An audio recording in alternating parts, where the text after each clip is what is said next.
자, 오늘은 여러분 성경 공부 시간인데, 지난번에 제가 오전 성경 공부 시간에 예수 그리스도의 재림에 대해서 한번 살펴봤는데, 오늘은 이어서 예수 그리스도의 재림을 두 번째로 한번 살펴보도록 하겠습니다. 먼저 사도행전 우리 1장 10절에서 11절 말씀 다 같이 한번 살펴보겠습니다. 사도행전 1장 10절에서 11절 말씀입니다. 사도행전 1장 10절에서 11절 말씀. 다 찾으셨으면요, 우리 한 목소리 함께 같이 한번 읽어보겠습니다. 1장 10절에서 11절입니다. 시작. 그분께서 올라가실 때 그들이 똑바로 하늘을 바라보고 있는데, 보라, 흰옷 입은 두 남자가 그들 곁에 서며, 또 그들이 이르되, 너희 갈릴리 사람들아, 너희가 어찌하여 서서 하늘을 바라보느냐? 너희를 떠나 하늘로 들려 올라가신 이 동일한 예수님께서는 너희가 그분께서 하늘로 들려 올라가심을 본 그대로 오시리라 하니라. 여러분들, 예수님께서 다시 오신다고 우리는 그 사실을 알고 있습니다. 그러니까 주 예수님께서 다시 오시는데 어떻게 오십니까? 우리 지금 이 말씀 보시는 것처럼 우리 눈에 보이도록 올라가셨던 것처럼 동일한 방법으로 다시 오실 것입니다. 동일한 말씀이 우리 요한계시록 1장 7절에도 이와 같이 말씀하고 있습니다. 요한계시록 1장 7절 보시면요, 제가 한번 읽어보겠습니다. 보라, 그분께서 구름들과 함께 오시느니라. 모든 눈이 그분을 보겠고 그분을 찌른 자들도 볼 것이요 땅의 모든 족속들이 그분을 인하여 통곡하리니 참으로 그러하리라. 아멘. 주님께서 동일하게 구름을 타고 오신다고 말씀하셨습니다. 요한계시록 1장 7절에서는요, 모든 족속들은 그분이 오시는 것을 인하여 통곡한다고 말하고 있죠. 예수 그리스도를 믿지 아니하고 그분의 백성이, 그분의 자녀가 되지 않은 사람들은 통곡하지만, 우리에게는 예수님께서 오신 그 소식이 기쁜 소식이지 않습니까? 반대인 거죠. 주님께서 다시 오신다는 것은 우리는 정확한 때와 장소는 우리 아무도 모른다고 얘기하고 있습니다. 마가복음 1장 13장 30절 보시면요, 그러나 그날과 그 시각은 결코 아무도 알지 못하니 하늘에 있는 천사도 알지 못하고 아들도 알지 못하며. 언제 어떻게 오시는지 정확히 알 수 없지만 우리는 그분께서 분명히 오시는 것, 그리고 몇 가지 분명한 사실들을 알 수 있습니다. 아까 계속해서 요한계시록 한번 20장 말씀 한번 보겠습니다. 오늘 말씀 모두에서 중요한 말씀 중에 한 구절인데요, 요한계시록 20장 1절에서 7절 말씀 한번 보겠습니다.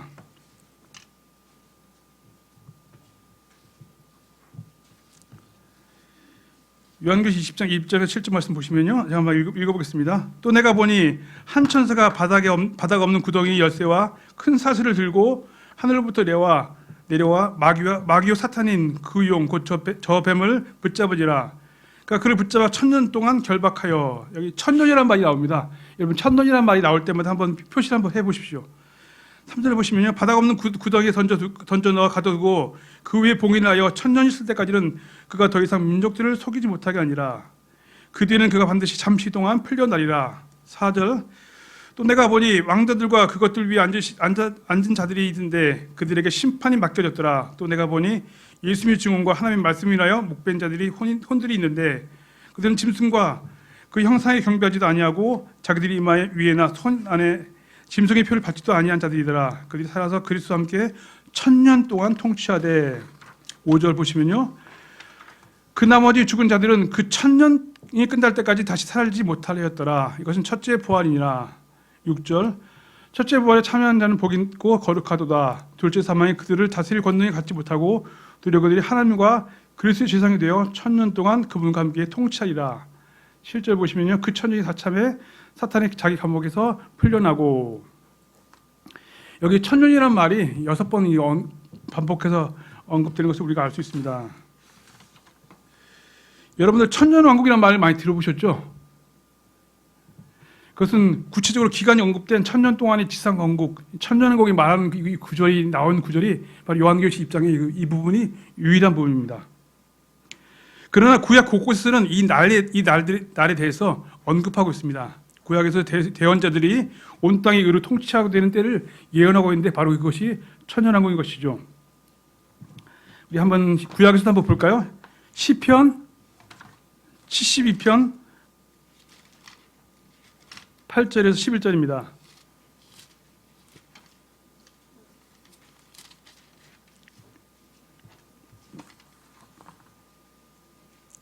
시편 70편 8절 11절 보시면요.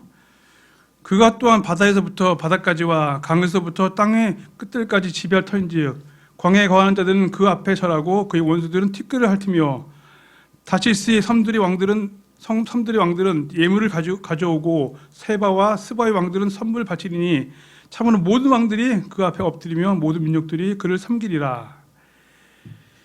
이 솔로몬의 이 시편을 보면 솔로몬을 위한 시라고 이거 70편 맨 앞에 설명하고 있습니다. 솔로몬을 위한 시. 바로 근데 다윗이 한 시편인데 솔로몬을 위한 시라고 되어 있습니다. 이것은 역사적으로 솔로몬에게 한정되는 것이 아니라 미래의 다윗의 왕자에 앉으실 메시아이신 주 예수 그리스도를 가리키는 말씀입니다. 또 우리 에스겔서 말씀 한번 더 보겠습니다. 에스겔서 37장 보시면요. 에스겔서 37장 24절에서 28절 말씀 보겠습니다.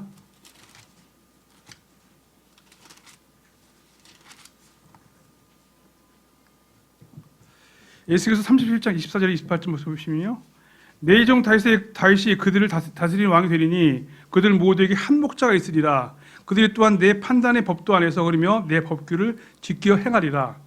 그들이 내가 내 종 야곱에게 준 땅 곧 너희 조상들이 거하던 땅에 거하되 그들 즉 그들과 그들의 자제들과 그들의 자녀들의 자녀들이 영원히 그 안에 거할 것이요 내 종 다윗이 영원히 그들의 통치자가 되리라. 또 내가 그들과 화평의 언약을 맺으리니 그것이 그들과 함께 영존한 언약이 되리라. 또 내가 그들에게 처소를 주고 그들을 번성하게 하며 내 성도를 그들 한가운데 세워 영원히 있게 하리라. 내 장막도 그들과 함께 있으리니 참으로 나는 그들이 하나님이 되고 그들은 내 백성이 되리라. 내 성소가 그들 한가운데 영원히 있게 될 때에 나 주가 이스라엘을 거룩히 구별하는 줄을 이교도들이 알리라. 이것은 이스라엘이 우두머리가 되는 나라가 이 기간 동안 이스라엘이 우두머리가 나라가 될 것이며 성전과 구약의 경배가 회복될 것임을 예수께서 말씀을 통해서 알 수 있습니다. 구약의 희생제사가 그리스도를 예표하는 것을 보여주고 천전왕국의 희생은 그리스도를 회상한 것을 기억하게 될 것입니다. 그러니까 성경을 읽는 그대로 믿는다면 이 미래에 천전왕국이 있을 것을 우리가 분명히 알 수 있지만,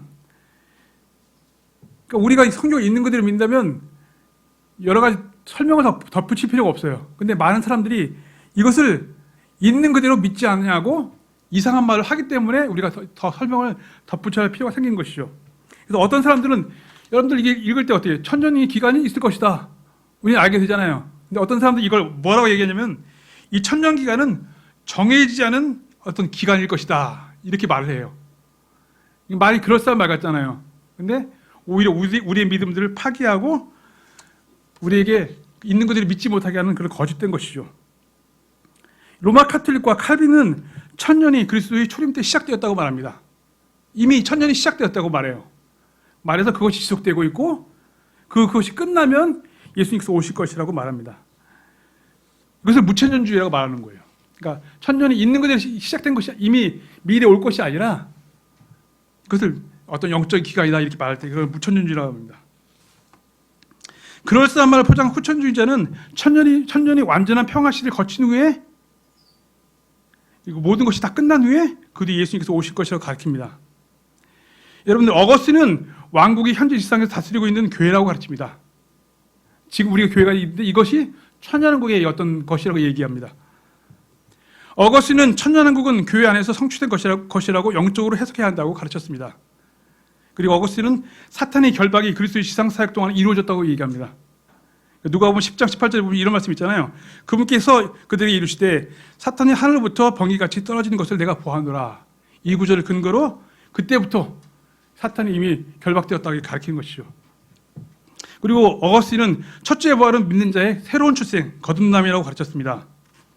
그리고 어거스틴은 천년왕국은 예수 그리스도의 초림과 재림 사이에 있을 일이라고 믿었다고 얘기합니다. 근데 AD 천년이 되어도 그리스도의 그렇게 재림하지 않잖아요. 천년이 기간인데 우리가 지금 몇 년입니까? 2023년이지 않습니까? 천년이 지나도 예수님께서 오시지 않아요. 이상하니까 어떻게 얘기하는 거예요? 그 뒤에 와야 되는데 오시지 않아. 그러니까 어떻게 얘기합니까? 그것이 상징적인 기간이다.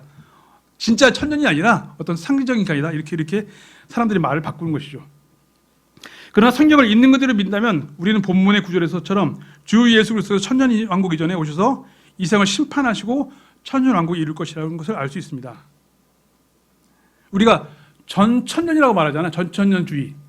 전천년주의, 후천주의, 무천주의 말하는 이유가, 이게 중요한 이유가 왜냐면 예수님께서 그 천년 전에 오신다 하면 성경 있는 것들 믿는 것이고, 그것을 문자적으로 믿지 아니한다. 그걸 무천년주의. 그 뒤 후천년, 천년 뒤에 예수님께서 오신다. 그걸 믿는 사람은 후천주의라고 얘기하는 겁니다. 그래서 우리가 믿는 그 신앙은, 성경도 있는 것을 믿는 신앙은 전천년주의라고 말합니다. 성경 아까 우리가 계시록 20장 1절에서 3절 본 것처럼 그리스도께서 오실 때 사탄은 묶이게 될 것이고, 사탄은 천년왕국 기간 묶여 있어야 하기 때문에 그리스도께서 천년왕국 이전에 오셔야 됩니다. 그리스도께서 오실 때 그분은 죽은 자들이 다시 살리실 것입니다. 의인으로 죽은 자들은 천년왕국 이전에 부활해야 합니다. 그렇기 때문에 예수님께서 천년 전에 오셔야 되는 것이죠. 그리스도께서 오실 때 적그리스도는 멸망당할 것입니다. 적그리스도는 천년왕국 이전에 멸망하게 되므로 그리스도께서 오시기 전까지 천년왕국이 있을 수가 없는 것입니다. 그리스도께서 오시면 유대인들은 그 땅에서 국가로 회복될 것입니다. 그 일은 천년왕국 이전에 일어나야 합니다. 그러므로 천년왕국 이전에 예수 그리스도께서 오셔야 하는 것입니다. 천년왕국을 공격하는 어떤 사람들은, 그러니까 스코필드 이전에 어떤 전천년주의에 대한 어떤 역사적 증거도 없다고 이야기합니다. 그러나 우리가 알고 있는 이 초대의 어떤 교부들도 동일하게 우리가 믿는 그런 동일한 믿음을 가졌다는 것을 우리가 성경 그들의 어떤 인용물 통해서 몇 가지 보겠습니다. AD 110년에서 165년 살았던 저스틴 마터라는 사람은 이와 같이 말했습니다. 모든 면에서 올바른 생각을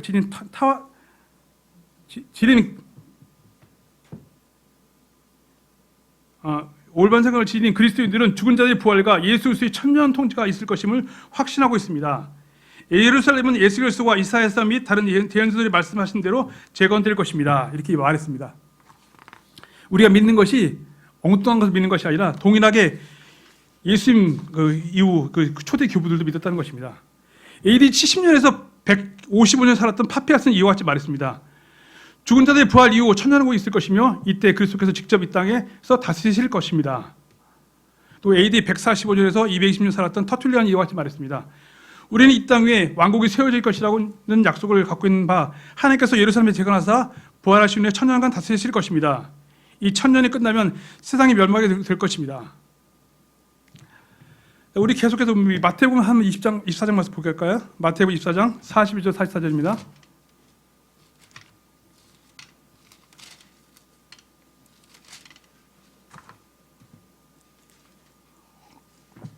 마태복음 24장 42절 44절입니다. 그러므로 깨어있으라. 어느 시각에 너희 주가 올지 너희가 알지 못하느니라. 그러나 이것을 알라. 만일 집주인이 도둑이 어느 경점에 올 줄 알았다면 깨어있어 자기 집이 뚫리지 않게 하였으리라. 그러면 너희도 준비하고 있으라. 너희가 생각하지 않은 시각에 사람의 아들이 오느니라. 우리 또 한 구절 신약성경에서 데살로니가전서 5장 1절에 4절입니다.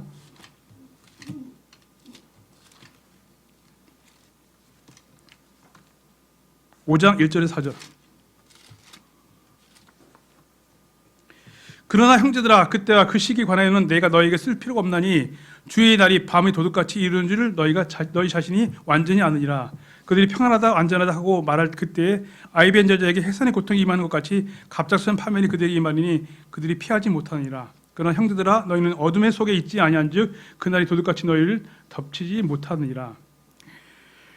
아까 서두에도 말한 것처럼 우리 주님께서 오시는 정확한 시기는 우리가 알 수 없다고 성경이 말씀하고 있습니다. 주님은 도둑같이 오실 것입니다. 도둑은 자기가 언제 온다고 미리 예고하고 오지 않습니다. 그러나 형제들아 너희는 어둠 속에 있지 아니한즉 그날이 도둑같이 너희를 덮치지 못하리라. 그러나 우리는 그날이 언제인지는 알지 못하지만 우리가 그것처럼 우리를 덮치지는 못한다는 것입니다. 주님께서는 이 땅을 세상을 심판하러 오신 분이지만 우리를 데려가러 오신 분이기 때문에 우리는 세상과 같지 않다는 것입니다. 예수께서 우리를 데려오시는 휴거는 이 시대의 가장 놀라운 사건이 될 것입니다. 휴거는 눈 깜짝하는 순간에 지구 전역에서 동시다발적으로 일하게 될 것입니다. 휴거의 연관된 구절 우리 누가복음 말씀 볼까요? 누가복음 17장 말씀 보시면요. 누가복음 17장 34절 36절입니다.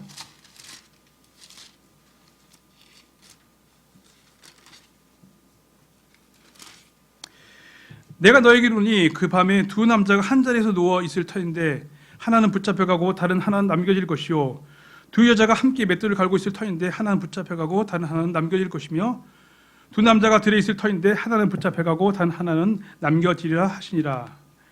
그 영광스러운 날 그리스도 안에서 잠든 자들의 혼은 이 땅으로 돌아와 육신을 입고 부활하여 영광스러운 몸을 입을 것입니다.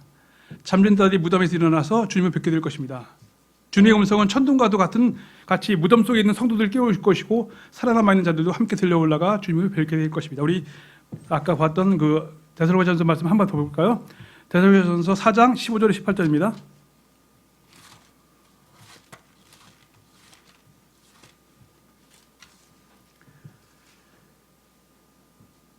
사장 15절 18절 보시면 우리가 주의 말씀으로 너에게 이것을 말하노니 곧 주께서 오실 때까지 살아남아 있는 우리가 결코 잠자는 자들보다 앞서지 못하리라.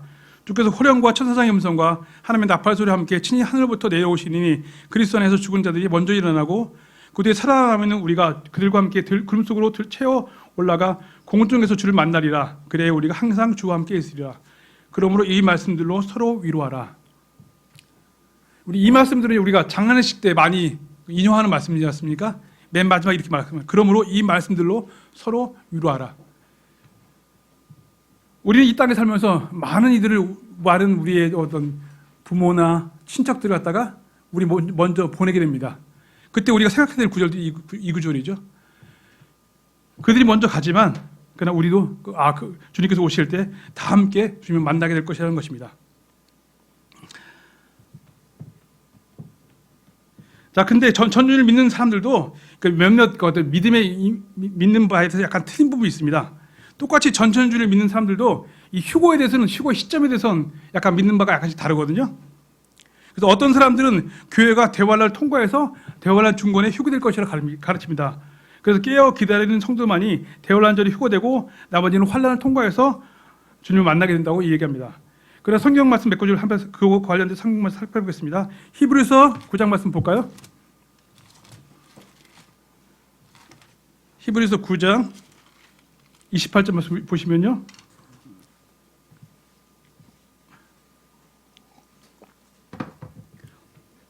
이와 같이 그리스도께서도 많은 사람들의 죄들을 담당하시려고 단 한 번 들으셨으며 또 자신을 기다리는 자들에게 죄와 상관없이 두 번째 나타나사 구원에 이르게 하시리라.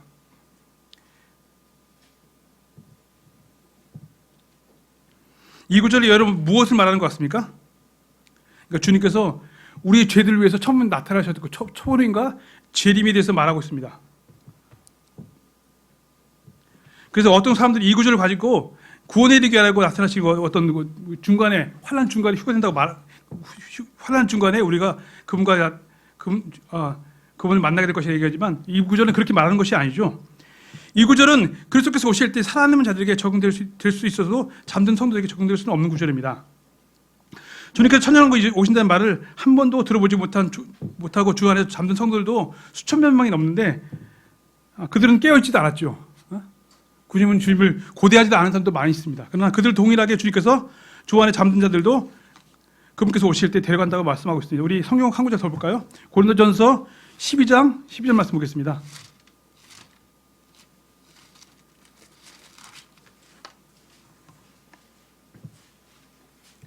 (12장 12절에 13절) 보시면요,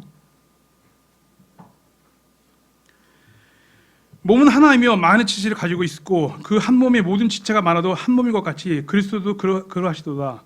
우리가 유대인이나 이방인이나 매인자나 자유로운 자나 모두 한 성령에 의해 침례를 받아 한 몸만으로 들어왔으며 모두가 마시게 되어 한 성령으로 들어왔느니라. 여기서 이 구절이 말씀하는 바는 무엇입니까? 거듭난 성도들은 그리스도의 몸의 지체라는 것입니다. 그리스도의 몸은 나눌 수가 없는 것이죠. 일부는 무덤 속에서 잠자고, 일부는 영광 가운데 부활하고, 일부는 땅에 남아서 대환란을 통과하고, 일부는 대환란 이전에 들림받고, 그것이 아니라는 것입니다. 교회가 대환란을 통과한다면 우리는 주님을 재림을 고대하는 것이 아니라 대환란을 고대하는 것이죠. 그런 의미에서 대환란은 결코 그리스도인들을 위한 것이 아니라는 것이죠. 대환란은 누구를 위한 것입니까? 여러분 알고 있습니까? 대환란은 야곱의 고난이라고 얘기하죠. 우리 예레미야서 30장 7절 말씀 보겠습니다. 예레미야서 구약에서 예레미야서 30장 7절 말씀 보시면요,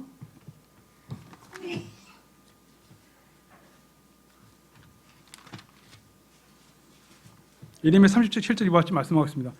아 슬프다. 그날이 커서 그것과 비릴 날이 없나니 그날은 곧 야곱의 고난의 때로다. 그러나 그가 그 고난에서 구원을 받으리라. 성경에서 대환란은 성경에서 야곱의 고난의 때라고 묘사하고 있습니다.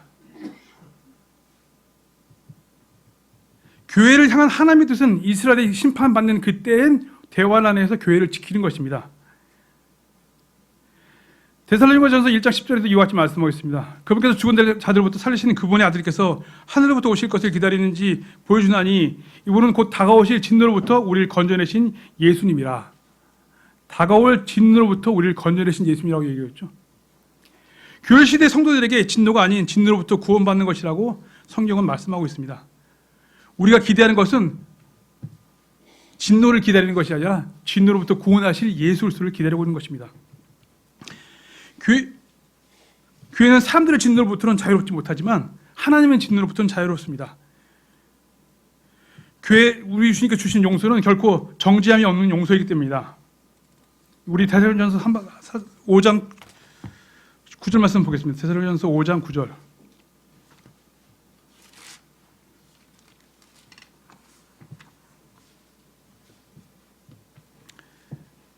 우리 이 구절 한번 다 같이 한번 읽어볼까요? 데살로니가전서 5장 9절 찾으셨으면 같이 읽어보겠습니다. 시작. 하나님께서는 우리를 진노에 이르도록 정하지 아니하시고 우리 주 예수 그리스도를 말미암아 구원을 얻도록 정하셨느니라.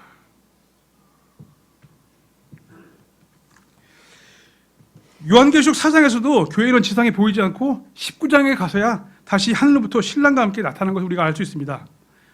성경에서 수많은 구절이 그리스도께서 성도들과 함께 오실 것을 말하고 있습니다. 우리는 그 성도들과 함께 그날 올까지 같이 올 대상이죠. 이 땅에서 올라가는 대상이 아닌 것이죠. 구약에서 휴거된 성도의 예표인 에녹 역시 환란을 예표하는 대홍수 이전에 휴거된 것을 알 수 있습니다. 그러나 그 이후에 노아와 그의 가족들은 환란을 통과해서 살아남은 자들, 즉 그 14만 4천 명의 유대인을 예표하는 것을 우리가 알 수 있습니다. 우리는 죽음을 맛보지 않을지도 모르는 세대에 살고 있습니다. 죽음의 손길리에서 육실 장막을 벗는 대신 수위를 둘러싼 무덤이 놓는 대신 눈 깜짝할 순간에 변화되어서 영원히 살 수 있는 영광스러운 몸을 입을 수 있는 놀라운 날에 살고 있는 것을 우리가 알 수 있습니다. 여러분들 지금까지 그리스도의 재림을 살펴봤습니다. 이 재림을 살펴본 이유가 무엇입니까? 이것은 어떤 막연하게 공부하는 것이 아니라 예수 그리스도의 재림이 오지 않고는 이 땅에서의 모든 문제들이 해결될 수 없습니다. 우리는 이 땅에서 어떻게 하면 잘 먹고 잘 사는지 그것을 연구하고 고대하는 사람들이 아니라 빨리 예수님께서 오셔서 이 문제들, 우리가 살고 있는 이 세상의 경제적인, 사회적인, 남녀 간의 불평등의 문제, 빈부의 격차의 문제, 세대 간의 갈등의 그런 모든 문제, 세상 사람들은 그것을 해결하려고 합니다. 그러나 그것은 결코 예수 그리스도의 재림이 오시기 전까지는 그것이 해결될 수 없다는 것입니다. 우리 마지막으로 성경 한 구절 살펴보겠습니다. 우리 미가서 4장 3절 4절 보겠습니다. 미가서 4장 3절 4절 볼까요?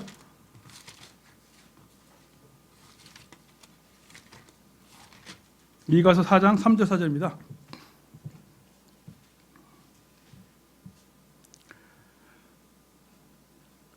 그가 많은 백성 가운데서 심판하며 멀리 있는 강한 민족들을 꾸짖으니 그들이 자기들의 칼을 쳐서 보습을 만들고 자기들의 창을 쳐서 가지치는 낫을 만들리라. 민족이 민족을 치려고 칼을 들지 아니하며 그들이 다시는 전쟁을 배우지 아니하고 오직 각 사람이 자기 포도나무와 무화과 나무를 밑에 앉으리라.